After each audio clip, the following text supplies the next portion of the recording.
JP said yesterday that one of the most important things was establishing some normalcy for everybody, given what's taking place. 3 practices in, have you guys reached a point where? Yeah, I think so. Yeah, well, I mean, we we had practice Monday, Tuesday, and today's Wednesday's practice. It was a normal Wednesday practice for us.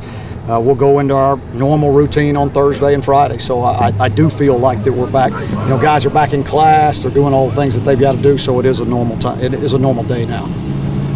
What in particular? Pitt's strong suits that y'all are? Well, they do offensively, they do a great job of running the football. You know, they're going to a lot of shifts and motions, a lot of movement, try to get you out-gapped, all those things, get you to miscommunicate, get you misaligned. They do a great job of that. Then they come at you with your play-action passes.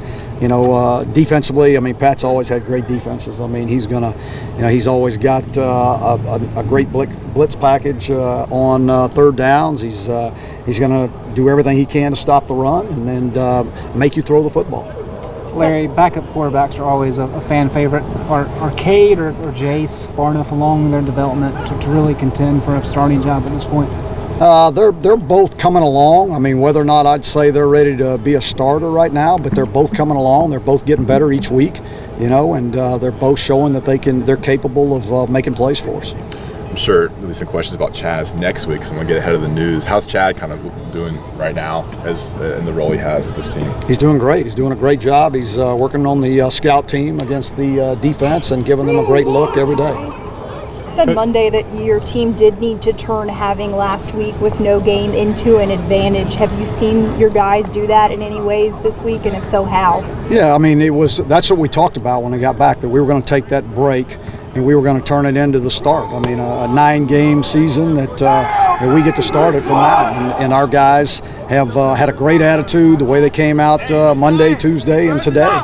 And so I look forward to them doing the same thing tomorrow and Friday.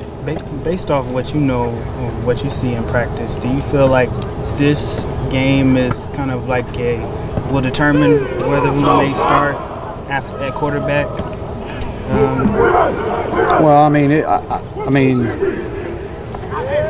I'm really not sure about the question again. So, based on this game, based on the performance of Elliott, yeah, we're evaluating every day, not just in games, but in practice every day also. So, you know, it's how a guy prepares, how he leads, how he does everything. You can't. It's not just about when you go out and make a few throws in a game. It's more than that to play that position. You mentioned wanting this to be the start of now a 9-game season. With as much time as you guys have had off and this being the first home game, are there enough elements that it does feel a little bit like that in preparation? Yeah, we've made it that way. I mean, and it's been, you know, I was thinking, it's been, what, over 300 days since we've been in this stadium to play a game, I believe. And, you know, so our guys are anxious to get back out here in front of our fans and play a game. You know, it was different last week because they had Thursday, Friday, Saturday, and Sunday off, and that's not normal. I mean, even in an open week, you don't do that. So it was a little bit of, a situation for us, but our guys have responded well to it. Larry, we talked a little bit last week about with Malik being out, maybe the vocal leadership wasn't there on the field in Greenville. Have you seen some of the veteran guys other than? Yeah, I think Cole and J.K. Britt do a great job of leading out there on the field. You know, but Scoop is the guy. I mean, and he's still, you know, he's there on the sideline for these games. He's there. He's pulling for his, you know, he's down here on the scout team pushing the offense as hard as he can. And I still think he's doing a great job. And so, but those guys they'll pick up the slack. Coach, you've got a number of high school programs in your area that are struggling right now to put together varsity programs. What do you think of that? Well, I think it's unfortunate. I really do. I think, you know, obviously people know how I feel about the game of football and of what it teaches people. And I think there's kids in this area that would like to play that maybe not getting that opportunity, you know, and so I hate that for them. Antonio Williams said yesterday the difference between Antonio Williams said yesterday the difference between how he ran at Cal and how he ran at ECU is that he ran angry at ECU before he got ejected. Is that what you saw? And can sometimes just something like that make a difference for a guy? Oh, no doubt. It's a mindset most of the time. I mean, and if you play on edge, if you play with an edge and you want to be violent, you know, you're going to be that way. You know, I mean, so it starts between the ears. And if you're going to play the way you want to play in your mind, you know, but you have to have a mindset about it. A couple of his big runs, he broke tackles around the first level run line of scrimmage. Is that kind of the anger factor that he was able to break those? Yeah, I mean, that's when you make a decision that you're not going to go down, that you don't like getting tackled, you tend to break more, you know, tend to break more tackles.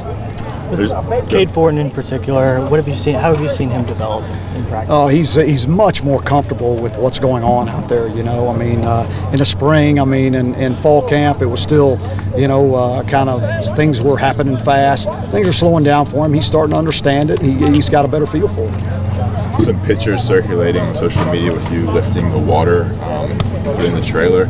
Some people commented on your biceps and your physique. Got questions about your diet and fitness regimen. Do you enlighten the fans about what you do to get such big guns? I as don't. much detail as possible. We don't have enough time for all those details. So people would be ashamed at how I eat during the season, and what little time I get to work out right now. It's the football consumes most of my time. So I'm sure everybody could have lifted that water. I promise you, everybody could have. But you're getting in the gym, right? I mean, a couple times a week. Yes, that's about it. You have a lot of experience in the defensive line, but I don't think anybody's played more games than Jeremiah Clark. Just kind of how important is his experience in the middle? Well, it's critical. I mean, you look at any good defense and what you are, you know, from there to linebacker to safety, it tells you a lot about your defense. So having a guy that's got a lot of experience, has played a lot of plays for us, and he's always been really solid for us. Larry, what's the key to your special team success? It seems like that's been the most consistent part of this program since you've been here. Well, we have a great culture on special teams. Our guys understand that you can win games because of special teams. Our guys fight to get on those special teams. They take great pride in it. You know, they know if they want to be a starter on offense and defense, then they got to show that they can do it on special teams. And so our guys they take a lot of pride in it. Thank you.